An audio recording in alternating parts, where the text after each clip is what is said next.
Because we have a president that's the worst president in the history of our country. We have a vice president who is the least admired, least respected, and the worst vice president in the history of our country, the most unpopular vice president.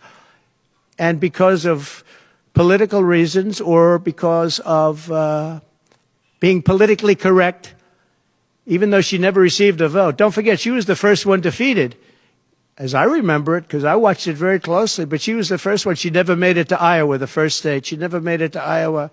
She was the first one that was defeated. She was the nastiest to him. She was nasty with the calling him a racist and the school bus and all of the different things. She was very nasty to Biden. And shockingly, he appointed her, asked her to serve as vice president. Well, I don't know if he's happy about that decision right now. This was taken away. The presidency was taken away from Joe Biden. And I'm no Biden fan, but I'll tell you what, from a constitutional standpoint, from any standpoint you look at, they took the presidency away. And people were saying he lost after the debate. He couldn't win. Well, I don't know that that's true necessarily. But whether he could win or he couldn't win, he had the right to run.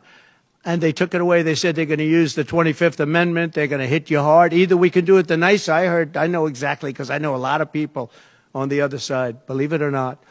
And they said, we'll do it the nice way or we'll do it the hard way. And he said, all right. So that, I mean, they've really taken, what they've done is pretty incredible. And now I'm running against somebody else, and we're leading. We're leading. So I'm not complaining. I'm saying it's for a country with a constitution that we cherish. We cherish this constitution. To have done it this way is pretty severe, pretty horrible. You would have thought they would have gone out to a vote. They would have had a primary system. They would have done something. But to just take it away from him like he was a child. And he's a very angry man right now, I can tell you that. He's not happy with Obama, and he's not happy with Nancy Pelosi, crazy Nancy. She is crazy, too. She's not happy with any of the people that told him that you've got to leave. He's very unhappy, very angry, and I think he also blames her.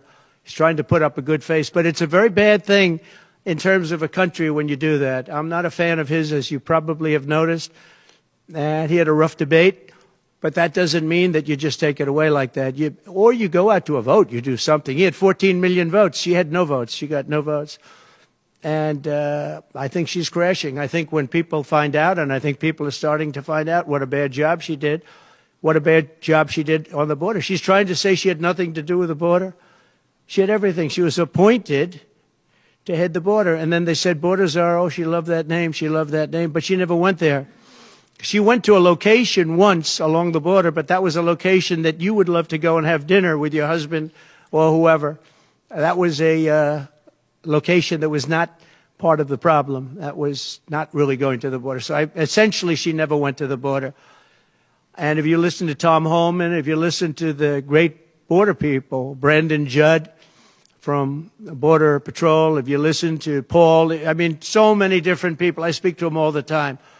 And I did when I was president. We had the best border in the history of our country. Now we have the worst border in the history of the world.